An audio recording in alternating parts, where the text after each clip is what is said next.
Yes,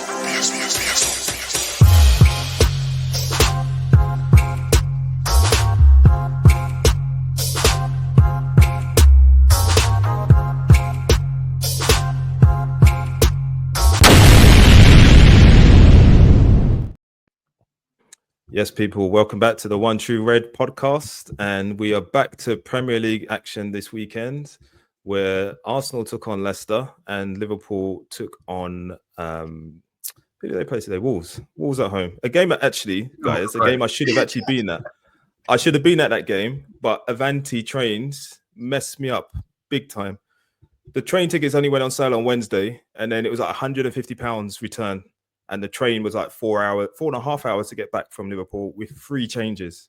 So I thought, okay, let me just watch it on Match of the Day tonight. That's where I watched it. That's where I'm going to watch it. Match of the Day on the radio, right? You didn't watch it on Sky? I heard it on the radio. What's that? Wasn't it on Sky? No, it wasn't on Sky today. It was. It was. It was on Sky. Yeah. Oh, damn! I wasn't even aware of that. Wow. Right, Oh my good God. start What to kind the of day, fan then. are you? I don't know what's going on here.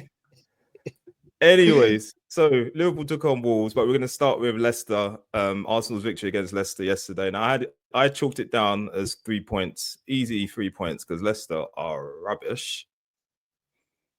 I like that, Mikey. You can go first.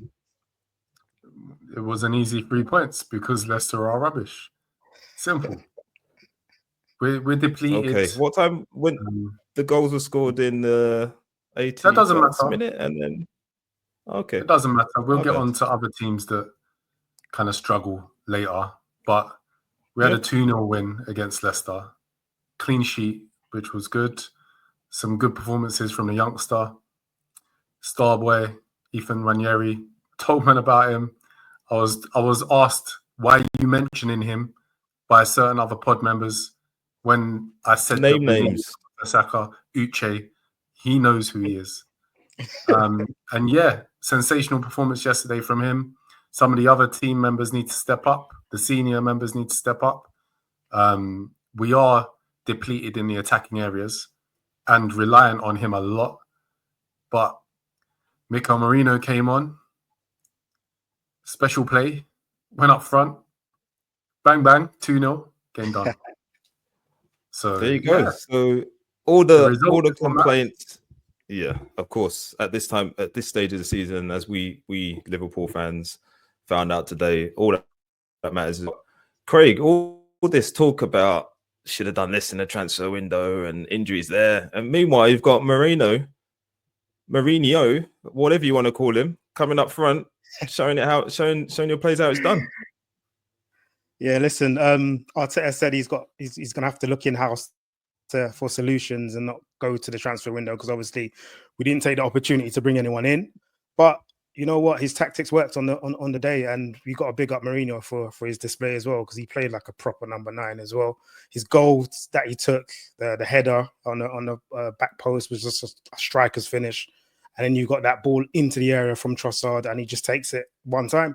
So it was a good result. It was a good result. As Mikey said, it was an easy game, but you can tell attacking wise, we're struggling. We're struggling, and I'm hoping that these guys that we have now can click together.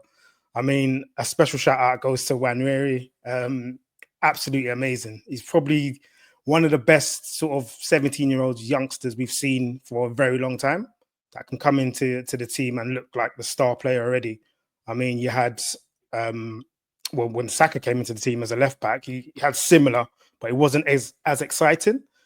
This guy's just come in and he's just our star guy. Every time we were sort of building up play, I just wanted him to get the ball because he made stuff happen. But we showed resilience as well because we were under a little bit of pressure, and I think Miles Lewis-Skelly sort of made a mad tackle at the clearance at the far post. Amazing. So, as I said, best English left back in the league, and I'm doubling down. Triple down. Tripling down, yeah, 100%. But yeah, it was a good win. Yeah. It was a good win. I'm happy with it.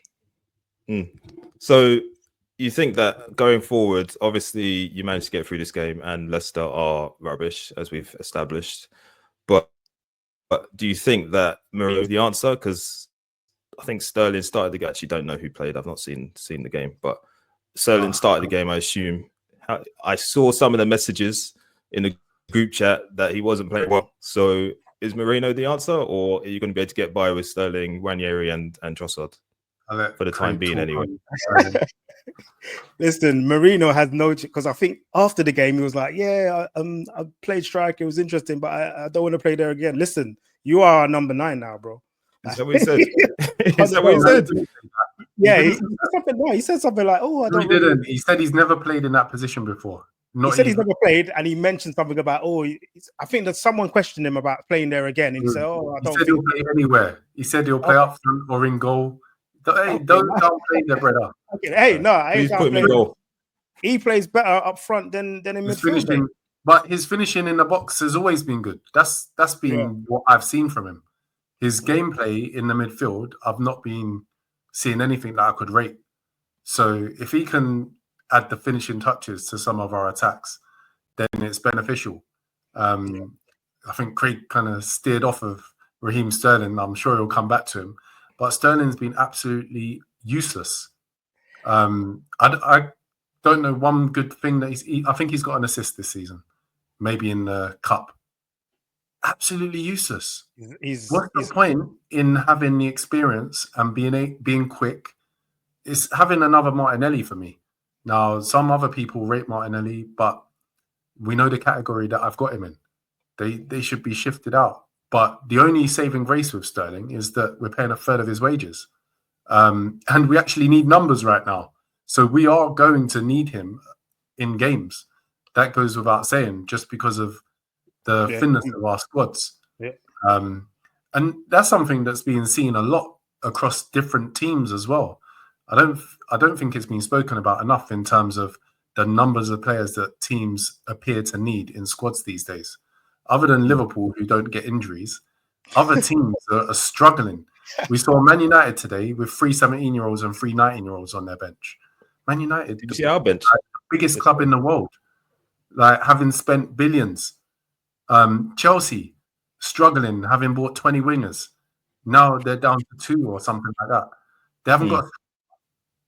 Tottenham have had their injuries. Bournemouth, like you can go on and on through teams, and clearly something is up because either I wasn't tuned in enough 10, 20 years ago, or something has changed in regards to what they're doing in training, what they're doing in games. Obviously, they're doing high press a lot more now, which is causing muscle injuries. But yeah, something is happening because I've never seen so many different teams kind of looking depleted. Yeah, as you said, I'm going to pick up on that. There's been a change, and definitely in the way that we train or play or something like that. Because those 3 muscle injuries, sort of Martinelli, Saka, and now Havertz as well, all similar injuries. So there's got to be something there that they've got to look at, sort of in the off season, and just get it right. Because I haven't really studied our history in terms of injuries, but I don't think that's ever happened to us before, where we've lost 3 forwards to the same injury. So even yesterday, I watched the Chelsea game. Madueke pulled up with almost an exact identical injury to Saka, playing the ball in and then pulling a hamstring, playing the ball in. Like something is different now. It's the game. I think it's a combination. I think it's partly to do with the number of games that teams are playing. Partly the way what you just said, Mikey, about the way in which teams play in terms of the high press. I know Craig won't like me saying it, but I saw the Tottenham Man United game, and they interviewed Postecoglou afterwards, and they asked him straight up, "Is it the way that you play that's contributing to your team getting so many injuries?" And he's like, "Well, teams that don't play like us are also getting injuries. So it's not just about tactics. It's a lot." Personally, I think it's just a lot of games for us. For example, we've got 5 games this month. I think 5 Premier League games this month, and then next month we got 1. And it's like, well, what? 5 in 15 days or something, I saw. Yeah, and then next month we've got 1 Premier League game in a whole month, and it's like, well, really? Yeah. So how does that work? Yeah, How does that work? You crammed it all in to this, and there's a international break as well coming up in March. So you crammed all these games in, and then next month we got one game, and it doesn't make sense. And then you've got summer tournaments, you've got the new World Club thing, whatever that is. That's happening next summer, right? Which is going to be over the summer. Then the following year it will probably be the Euros. It's like just non-stop football, and players just don't get a chance to rest. So I think going forward, whereas I know Pep always liked a small squad of a certain number of players. Look at his team this year with the amount of injuries they've had. Yeah, so I think going forward, you're going to have 2 players position, which is kind of what we've managed to have for some positions this season ourselves, and that's definitely helped us. But going forward, I think that's what everyone's going to have to adopt. I don't even think that's enough. Really? Quickly, just going to touch on the Raheem Sterling. What's up with this guy, man? If I listen, man, this guy is absolutely, and I think even you comparing him to Martinelli, Mike, is a diss to Martinelli, because even he does something. Martinelli does something in games, man, where he does. Listen, he runs past someone at least once a game. Hell no. Sterling does nothing. He loses the ball. He's scared to take players on. Let's just hope that Martinelli's not fit against Liverpool, because we know his take-on record against Konate is 0% in his career. You'd rather have Sterling playing there than Martinelli. Name me one player that has a 0% take-on success rate against another player ever. They might come for you in the comments. Sterling's not the one, man. And if we had the numbers, he should have been packing his bags already as soon as that final whistle went. He's terrible, and Arteta has worked with him before, and he can't get a tune out of him. So I don't know. I think he's just sort of given up. He's on vacation already, I think. But it's again our business in the transfer window. I mean, Arteta sees this guy in training, and I don't know, is he ripping it up in training, or is he doing the same thing? Because it's diabolical, to be honest, to have him there. So he needs to fix it. It's my mention. He's only 30. He's 30 years old as well. There has to be something left, man. Something left in one of these games. Can't blame Arteta, because we know that Arteta wanted signings. Yeah, 100%. So who can't blame Arteta? It's the board. Who's to blame? Is it the club? Has to be the ownership. Yeah, whoever's the head honcho. Yeah, 100%. And do we know who that is? Have you got a replacement for Edu? Edu left, didn't he? And so I think they've got some form of. Say that again. Jason, what's his name? Jason Ito or something like that. I don't know. It's something not very terrible. Public facing like Edu was. Yeah. Yeah. That's clear. So there's been a bit of a change in dynamic, but we'll make signings in the summer. It's just going to be too late for this season, which is annoying. But we are where we are. And I wouldn't have signed Watkins either, by the way. So good. I mean, you already know my thoughts. I don't think you should have done Watkins either. I don't think he's good enough for a team of where Arsenal wanted. No, he played. Yeah. Oh, you played? Okay. Yeah, scored one, missed a 1-on-1. The usual. Typical Watkins. Yeah. He gets goals, obviously. His record speaks for itself. He just misses a lot as well. Top level, and at his age, I just don't think it's a very sensible signing for Arsenal. It's very short term. I kind of want you to do it, to be honest, because it means that you don't buy a better player in the summer. But never mind. It means we get a free run. What's that, Mikey? We haven't blocked up that slot now. I did actually hear in the week that if we'd gone in with 60 million, because remember I said that the updated figures was that we went in with 45. I'm hearing that if we'd gone in with 60 million, Villa were prepared to sell regardless of the Duran sell. Oh, wow. Which kind of makes sense because he's 29. That's what I was saying at the time, wasn't it? If we went in with 60 million for Watkins at 29, like, it just a no-brainer to sell because they're never going to get that money back. But they didn't. And we had injuries after that, which are impacting us even more so. And one of the other ones, they got Rashford in, and Rashford's looking slick. I'm telling you. I don't know if you guys have seen him, but yeah, he looks cold. Not he yet. is looking fire. He's got a point to prove, isn't he? We'll Just see in him time soon as to well. play us. Like, Real Just will in time to definitely play us. see him soon. Yeah, we will. We will. Annoyingly, I haven't got the bullish Uche on today to say how we're going to beat Villa and do this and do that. So you're going to get my views on that a little bit later on. But let's move on to Liverpool then. So Liverpool played Wolves today and won the game 2-1. Like,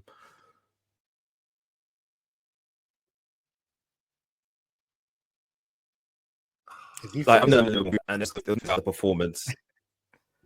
The experience. Am I back? Yeah, you're back now. No? Yeah. Okay. It was working fine on my one, but no, I can see my lips are moving really, really slowly. So yeah, I'm in a group chat on WhatsApp, and mixed feelings amongst Liverpool fans in terms of our performance today. Some were fine with it. I mean, mixed feelings. There should be no mixed feelings. Mixed feelings in terms of the performance and how the second half went. So obviously, first half we got into a 2-0 lead. We had a few other kind of half chances, nothing too clear cut. Second half we came out, and then Wolves just took over, and we just didn't control the game at all. Couldn't really get out at all.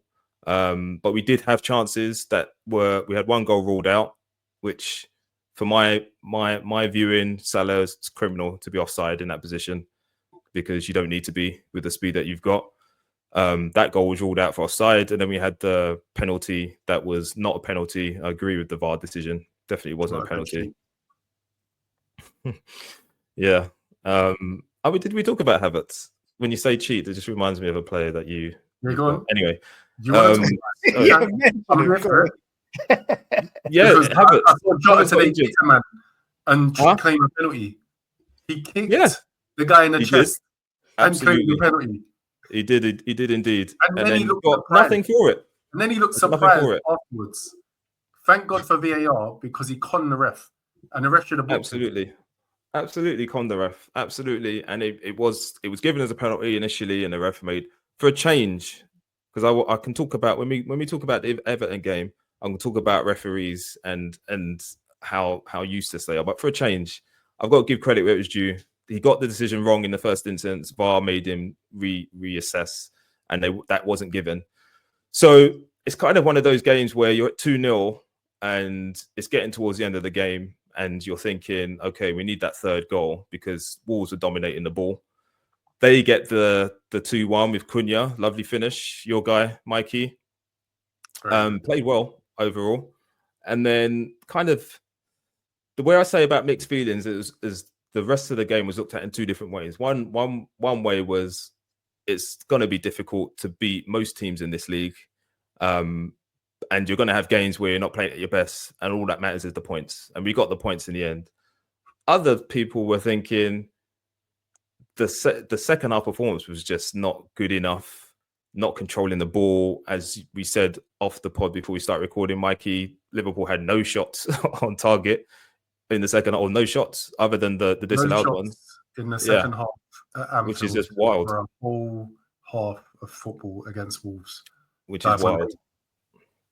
It's wild. So there's mixed feelings, but for me, after the Everton disappointment, getting the points and getting over the line is pretty much all that matters. We weren't being peppered by Wolves. It was a bit worrying about the lack of control, but the key changes we would have made that we couldn't make because we've got injuries, Mikey. One injury. We couldn't come on. We couldn't get Gakpo on. Wait, you said you weren't getting peppered, yeah? And I'm not sure what provider you was watching the game on, but Sky showed... I wasn't watching the game. I didn't watch the game. I haven't seen it. Sky showed I haven't seen it. Actually, I watched it on Sky. That's where I watched it, yeah. Sky showed a nice visual. And Wolves had 10 shots without reply. And it was 10 They did say yellow that, dots. yeah. I saw that. So, yeah, I think you were well under pressure. Konate was pulled off before he got sent off. Trent was hooked. Kwanzaa did all right when he came on, actually. There was a clearance that he made that it would have been an equaliser if he wasn't there making the clearance. Robertson's abysmal still. Cunha was having a field day. He was dropping back to the defense to pick up the ball and carry it forwards, and nobody could lay a glove on him. Yeah. So yeah, you got away with one there. Not for the first time this season. You see, Likewise. I didn't see the game, but bro, should there be sort of, I don't know, a shaky feel? Were you behind the sofa basically? Like, is this now? There were a couple of occasions during the match where I'm just wondering, like Trent got taken off, and I don't know whether it can't be because he's tired, because he didn't start on against Everton. He got taken off. He wasn't playing very well. He gave the ball away just before he got taken off, and they nearly scored. Luckily, McAllister blocked the shot.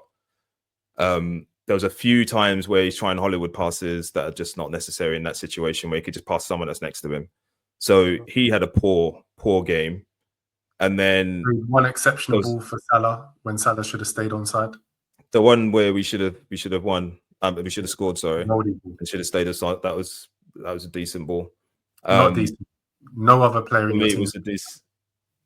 For me, it was a good ball. No other player in your team is playing that pass. They're the types of passes that you're not going to see next season. Hopefully. Yeah, fingers crossed for you guys. But in answer to your question, Craig, there was nervousness, obviously, because of the way it went on Wednesday. There was nervousness. So there was one incident, and Mikey, you might remember it, is where Alisson punched the ball, and I think they then might have got the free kick right towards the end. Yeah, with like 2 minutes into injury time or something. So there was some questionable decision making at times, but I think it was more down to what happened on Wednesday, coming into today's game at 2-1. Little bit of nervousness in terms of getting over the line, but I wouldn't say it was like a worrying or like head scattered performance. There was a few occasions where we just didn't make the right decisions, and we've had games like that this season anyway. So I was going to say it's nothing new for you guys. You've scraped a number of wins this season, but I think the manner of the performance in the second half was concerning. Wolves shouldn't be able to dominate a half of football at Anfield against you guys. Yeah. We wouldn't be able to dominate a half of football against you guys the way that Wolves did. I'll guarantee you that now. So there is something in the performance. Something was up, whether it was the nervous twitches in the players. I don't think it was leftovers from the Everton result. You don't think? No, because you scraped a few games this season where I thought you should have been winning comfortably. I keep mentioning that Southampton game, don't I? So I would have thought you would have wiped the floor with them, but that was a struggle. I thought you were going to wipe the floor with Wolves at home, and it ended up being a struggle despite having 2 early goals. Imagine if there weren't early goals. Like, that would have been a real tense second half. Yeah, it would have been. It would have been. No doubt about it. Jota wasn't that great. No. You didn't have the option of Gakpo off the bench, which has been a saviour for you quite a few times. He's having a day off, apparently. One little knock against Everton, and he's on the bench crying. What the hell? But Salah's playing another 90. He's not getting injured. So, yeah, it's interesting. It's interesting how certain players are on getting injured. Yeah, I mean, I know. I mean, for sure, for me, the game that we've got coming up, obviously we had the Everton game, so people know this. We previewed on the pod last week. I went for a draw. Mikey went for a draw. Craig, as he does, went for an Everton win. So close. It's coming, man. I'm telling you. Uche and Aki are not here today, but they both went for wins, and we nearly got it over the line, but for injury time on top of injury time, and that foul on Salah to start with, the foul on Konate to start with, to finish with, and then what's his name, blamming it in the top corner. So close to getting a win that I didn't expect at Goodison. But going into this game, as you say, early goals, it should be comfortable. And I think it's one of those games where, when things just happen in the match that don't quite go your way, and then the game kind of shifts and the mentality of the opposition shifts. So if we got that if we got the penalty, I think that would be game over, obviously. If the Salah goal had counted, I also think it would have been game over. But at 2-1, Wolves had nothing to lose, really, and they played like it, comfortable. They were comfortable in possession. They were doing flicks and tricks and rondos and all sorts around our players. So, and then obviously we're thinking Everton's happening to us again. Thankfully, it didn't. We got the 3 points, and we move on. Top of the table, 7 points clear, but we are going into a very tough week. So, just a brief question: in these types of games, do you not think that Gravenberch should be doing better against Cunha? Cunha was having a field day, and Gravenberch has been lauded this season. He was having a field day. I'm not to be honest. Like for the goal, for example, I was saying to myself, "We're too passive." I could see that a chance was going to be created because we were too passive. So players were dropping into position, but not engaged players, that the opposition. With the goal, the ball started where McAllister was, and McAllister had no interest in going towards the player of the ball. He pops it off to Cunha, he drops a shoulder, sends Van Dijk and Gravenberch, as you mentioned, into the stands, and then goes onto his left and slots it beautifully, frankly, into the bottom corner. Keeper had no chance at all. So to answer your question directly, I'm not sure it was just Gravenberch. McAllister disappeared for me in that second half. No, I'm not. In those instances, then it was just. But as the player that's been lauded in terms of that DM role, and Cunha as a drop-off kind of false 90 type player that was dropping deep, collecting and coming, I would have expected Gravenberch to be the one that was. McAllister was poor. There was a number of balls he tried to play into the box that just were aimless and met the kind of Wolves defender at the near post. So that didn't help in terms of the flow of the game. It's interesting. Yeah, I think just generally it was the midfield disappeared for us second half, and that's where if we had Jones, normally Jones would come on and he would help. Because we've had games like this before. Say that again? He should have behaved. She's running after players after the game. Yeah, that was. It's not a back street. Listen. I know for a fact. Gee whiz. Listen, I know for a fact if it was away at Tottenham or whatever rival you want to pick, and your player done exactly the same thing, he'll be getting a statue at the Emirates. No. He'll be getting a statue. Pick another team then. Against Liverpool. I don't pick it up. Yeah, exactly. You'd be building him a statue. I think. It is what it is. He got a second yellow, which is fair enough. When's Scott's ban coming through, by the way? We don't know yet. So I read today, just before we came on the pod, that apparently when you get charged in the way that he and the assistant have, you don't automatically get banned. You have to go through a hearing and blah blah blah. Slot said after the match today that he's heard what Michael Oliver, the One True Red podcast favorite referee, Michael Oliver, had to say about why he sent him off. You weren't backing us. Don't do that now. You weren't backing us. Don't do that. Don't do no. Don't do that. There's no solidarity here now. You're on your own. Yeah. Don't do that. Deal with it yourselves. Not getting any. You heard me. You heard me on the pod. No, what you said is, the standard of referees. Now you're being specific. Nah. I'm being. Yeah. I'm not. Yeah, the standard is rubbish, and that includes Michael Oliver, the so-called best referee that this country has. All of them useless. They all useless. I'm not even saying specifically Michael Oliver. He doesn't like all that stuff. Nah, all of them are rubbish. They're all rubbish. Even today, the guy was doing some of the nonsense that we tend to see in these matches. But anyway, let me not get onto that soapbox. So we pick up the points.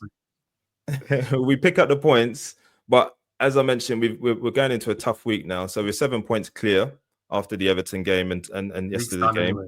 Don't worry about it. It's not done, and He you said know, that he's got no hope at full all. well it's not done. I know No that hope you at all. guys were you must have been celebrating, shirts off, when the Everton equaliser went in. So we go into this week and we've got Villa away. Now remember, we go back a few weeks where I said I don't really want to play this cup final. I don't want to go through to the cup final. It's an extra game. It also means we've got Villa and City in the same week, and here we are. We've just played Everton last week. We've scraped through against Wolves, and now we've got Villa away and Man City away. Easy I don't. games. It's What's going easy on? games for who? Listen, you guys have lost one game all season. Okay, let's do predictions then. Another Let's do 2 predictions. games. Okay, fine. That's okay. Let's do predictions then. Mikey, Yeah. you go first. Aston Villa, Well, Liverpool. Aston Villa, Liverpool. Who's going to win? Liverpool. 2-1 to Liverpool. Okay. What are you saying? You already know. 3-1. 3-1? Villa. What are we saying this week? 2-0? 3-1 Villa. No, 3-1 Villa. 3-1 Villa. Yeah. Yeah. Rashford hat trick. Rashid, no, brace. 2 for Rash. Brace. Asensio. 2 for yeah. I'm going to go for a draw again. After today's performance and going into the City game, the good thing about City game is that they've got Real Madrid this week, and they have to throw everything at it because they messed up the first leg of the Champions League. Yeah, So, but the good thing is that you got Villa and you have to throw everything at it as well. So yeah, that's what I'm saying. No. What I'm saying is there's not a free week for them. They haven't got like a week of Yeah. training. They've got a tough game, just like we got a tough game, both away from home as well, and they have to travel and we don't. So, yeah, I think it's going to be a draw. Would I take a draw? you think it's going to be a draw? I think I had to. I have Guys, to. take a mick. I think I have Every, to. every game you predicted, bro, it's been Right. It's Let me brilliant. just. No, I predicted we'll beat. Wait, Craig. I predicted we'll beat Spurs, and why did I predict that, Craig? Spurs are rubbish, mate. There you go, then. There Listen. you go. So You guys have to start predicting properly, yeah? Because you need to take into consideration a team, Mm. the way they play, and their recent form and results. They just drew 1-0 with Ipswich. Ipswich were down to 10 men for over a half. And then you're going to try and tell me that you're predicting a draw. fair point. Fair point. Let me And just they've say got that they played injuries at the back. Kamara, who's the centre back, starting the game against Ipswich. Yeah. They've And got a Mings lot of came on injuries. to replace him. Damn. And you're predicting a draw. You disgust me. You're not angry, you're disappointed, yeah? Very disappointed. Never mind. I still think it's going to be a draw there. Again, just going back to the Everton one. Again, if Uche was here, he'd be giving me stick. But for me, I don't. He was happy with a draw, so he can't give Yeah, nobody he was stick. happy. He's happy. Remember? He was fuming, mate. He was fuming. That's not what days. we told the viewers. For days, he was fuming. He was absolutely fuming. But Villa is another place where we don't often get wins. So for me, that's why I'm saying it's going to be a draw. And for Man City as well, again, it's another place where I think we've won there twice in the Pep era. One was the Champions League, and then the other one was the first Klopp one where we beat them 4-1 or something. I remember Coutinho and Firmino having a field day. So it's another place where we don't generally What's your get prediction wins. for that? I think it depends on what happens in the week, but I think it will be a draw. This guy, every game you're trying to tell us is I think it'll be a draw. So basically, you're going to draw the rest of the games this season, and you're going to end up in No, not the rest of the games. Just games against teams where we normally don't get the victory, and those teams are Everton away. We don't normally win.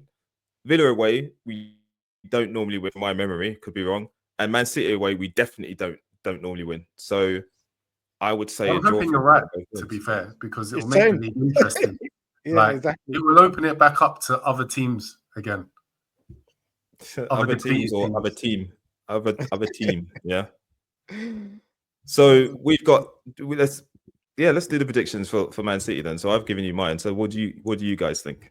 Mamouche got a hat trick yesterday, so he's arrived. 2-1. So Arsenal fan thinks City are going to beat us. Go for it. Yeah. Craig. Oh, Mahmood- nice one, Mahmood- Mikey. I'm going 1-0. 1-0 City, obviously. 1-0 City. Okay, Yeah, so that means Arsenal back in it. So it's not all this stuff you were trying to get us to say a few weeks ago. Huh? We got to win League's our done. games as well, man. How would the league be done if we lose against Because, City? listen, what you're not recognizing, we are so depleted Uh-huh. that we had on the bench at the weekend, we had 4 left backs, another defender, Jorginho, and Marino. That was our bench. And Neto, who may as well not be at the club because he's useless. There are a lot of useless players at the club at the minute. Blame And Arteta. a youngster. So, yeah, But we're not blaming Arteta. Arteta is good. I'm happy with Arteta. Don't worry about that. Okay, so But yeah, our we are gonna- struggle, if we were fully strength, then yeah, we might have a chance. But we're not fully you don't strength. think okay, but you don't think that if you got the sniff of okay, if we win this game, we're 2 points behind or whatever, which could be the case by the weekend. No, because you know what? I think that we will win a number of games, but the games where you need game changers, we don't have enough of them. That's where it's gonna. We haven't got anyone now. But that's for now though, because next month you should, by the middle of the month, have Martinelli and Saka back. Is that right? At least by the end. Why are you mentioning this guy? Yeah, stop. You said Martinelli. You know what? The rumor going around is that Saka. No, for swearing, Mike. Again, You is know that the fake? problem with people like Craig. They there we go. any bit of news. Didn't I tell you we're not going to sign anyone? And what happened? Yes. What happened? You did. Well, Didn't I that's tell And you on Martinelli's business, rubbish? Craig. Tell him, Craig. Tell him. Didn't I tell you Martinelli's rubbish? Martinelli is better than what we have right now in Sterling. He's better than what we have. So Listen, I'm happy to hear that news that he'll be back next month. Saka, forget Martinelli.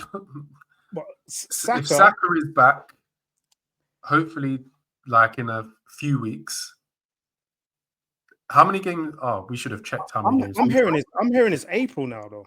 So I don't know. No, you're listening to these voodoo doctors. But Arteta, I'm trusting in what Arteta said. He said there's no setback. Arteta's back in training. We've seen the pictures. He was in Dubai.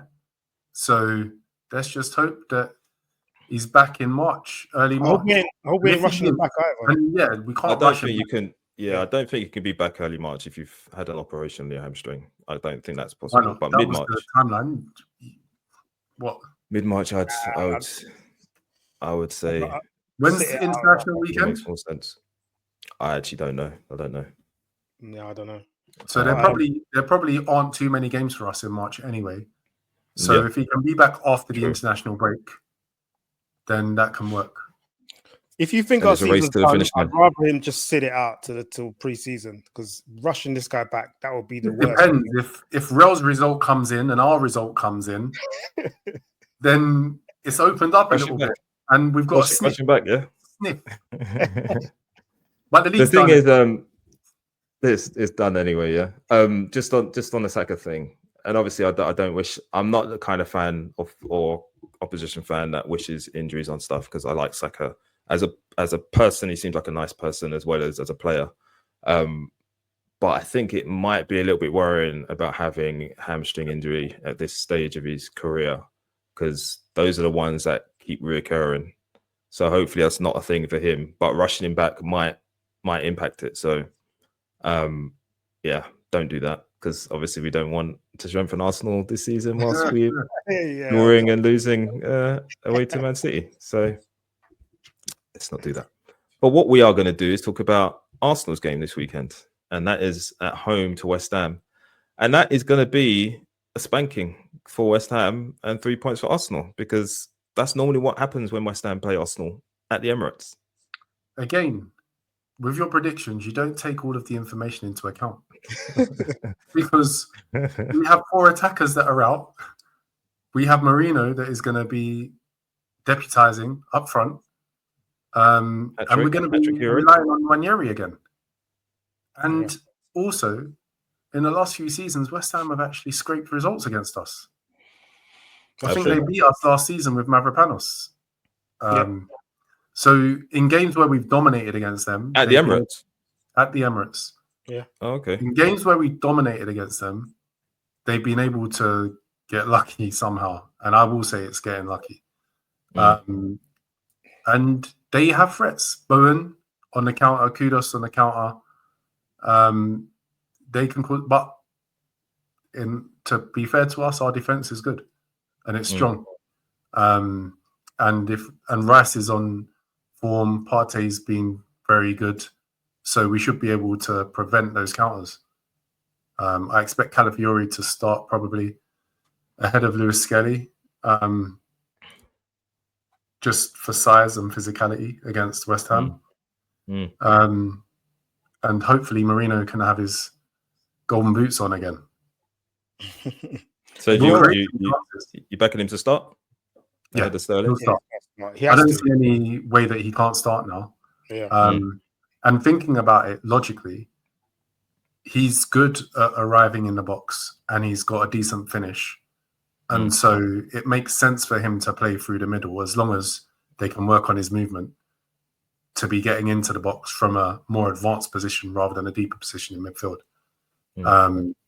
His finishing looks more composed than Havertz's, to be fair. But he won't give us what Havertz can do in terms of all-round gameplay. So the rest of the team needs to substitute that. Did it look disjointed going forward? When he came on? No, before. Before he came on? Yeah. We didn't, other than Ranieri, nobody looked like they was going to score. So Ranieri hit the bar, he hit the post with long-range efforts. He created the goal. So everything good was going through him. Odegaard had another shot or two that is just useless. The guy can't shoot. He needs to stay in after training and do some shooting practice and make sure he doesn't get injured doing it. Trossard through the middle. Sometimes it can work in terms of a false nine, but I don't think it really worked in that game. I think if it stayed the way it was, we wouldn't have scored, put it that way, other than Ranieri maybe getting a banger. So if Mourinho didn't come on and it stayed with Sterling, Trossard, and Ranieri, we would have only won with Ranieri hitting a screamer.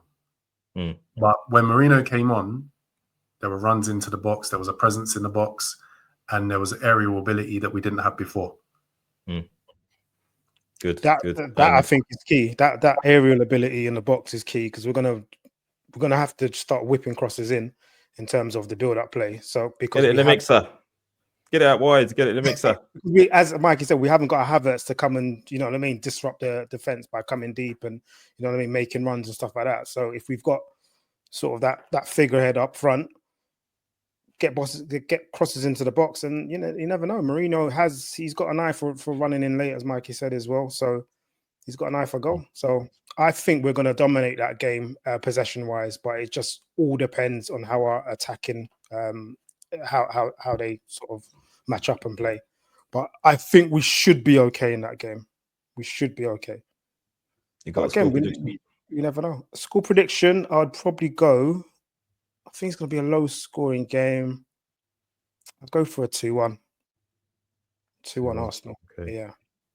So that means if we go with a mix of mine and your results, that means you will be. I've got to do the maths now. 4 points behind. 4 points behind. Yeah. Yeah, but it still don't matter though because we got no attacking play. Our score's done anyway. Yeah. Anything can happen. Anything can happen. I don't like. I mean, you guys will say that I'm just being shook and all this. As a mistake. Yeah. Maybe. But like today is an example, and Wednesday is an example of what can happen. So if they get the draw today, then it's 2 points dropped. It's 5 points difference, and we go into a week where we're playing two away games against top 6 sides or whatever, traditionally anyway.